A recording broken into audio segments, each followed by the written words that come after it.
Well, I know our future is bright when I look at these young leaders. Governor Gavin Newsom, thank you for that introduction. It is, of course, so good to be back in my home state of California.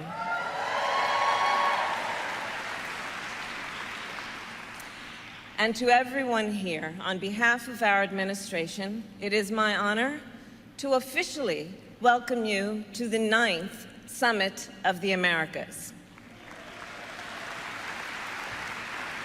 Finally, there is a big update on the Build Back Better package. President Biden is meeting with Senate Democrat Manchin to gain his support on the next spending bill. Chuck Schumer is also making a relief package his top priority. Democrats and Republicans are competing for Joe Manchin's attention when it comes to what elements of President Biden's agenda are still in play ahead of the midterm elections, knowing full well that Washington will soon move into full campaign mode. And while Schumer is attempting to get Manchin on board with climate change and lowering prescription price proposals, GOP lawmakers are trying to divert Manchin's attention toward bipartisan negotiations on energy legislation.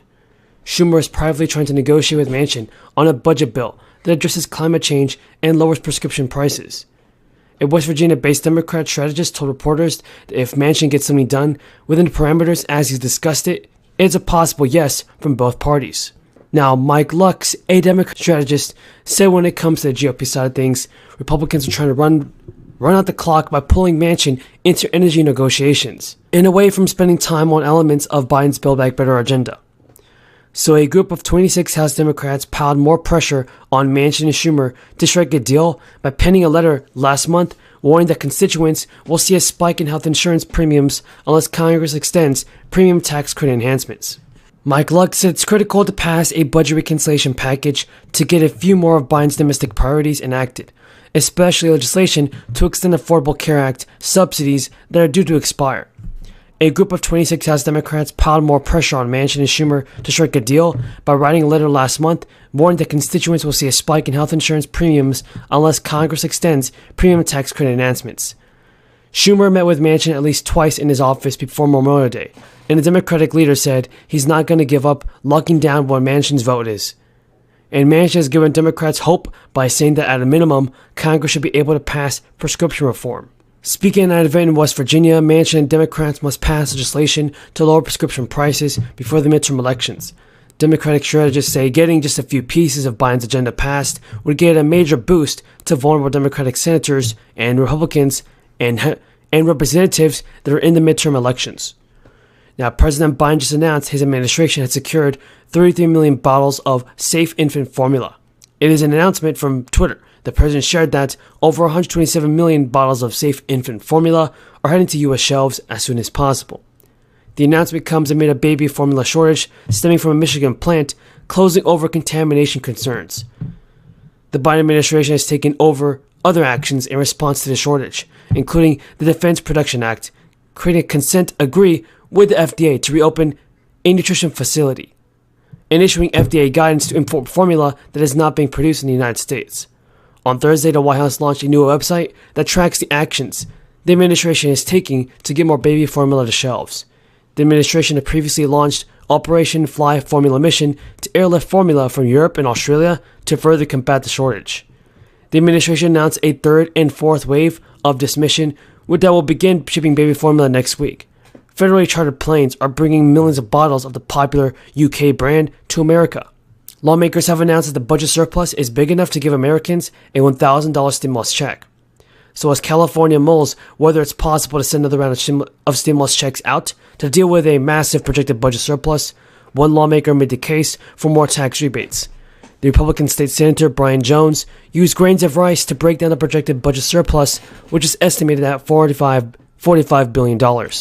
According to the state senator, the amount is not enough to send every Californian a tax rebate of $1,100 or $4,500.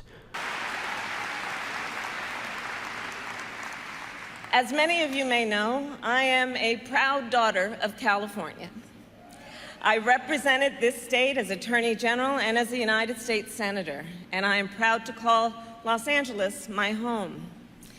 As Vice President, I am pleased to acknowledge, as the Governor mentioned, California is a place where ambitions and dreams become reality.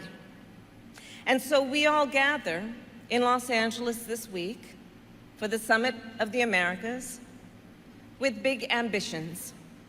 Ambitions that began 28 years ago in Miami at the first ever Summit of the Americas, when our nations together set the Western Hemisphere on a new path, a path to grow our economies and improve the lives of our people. And together, we have made progress on this path, a path that I believe is critically important for so many of us, and I will speak important for the American people, because the Western Hemisphere directly affects the security and prosperity of the United States. And so, this week, we gather once more to build a more prosperous and inclusive future.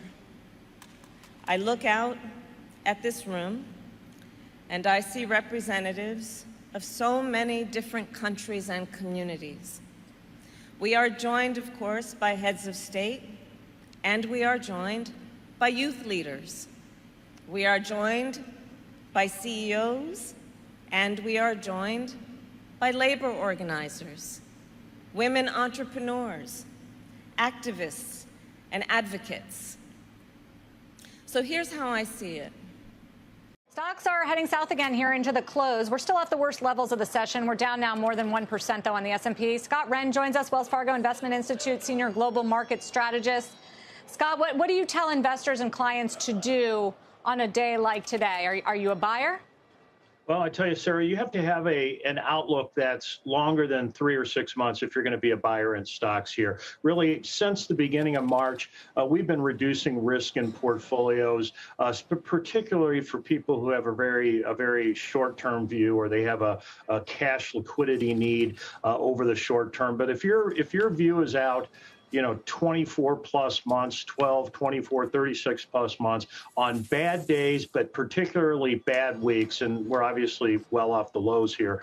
You want to try to take advantage of that, but I think you can be patient because there's likely more downside before this is all over, before we work our way higher. So how should you be positioned now? What sort of protection should you have?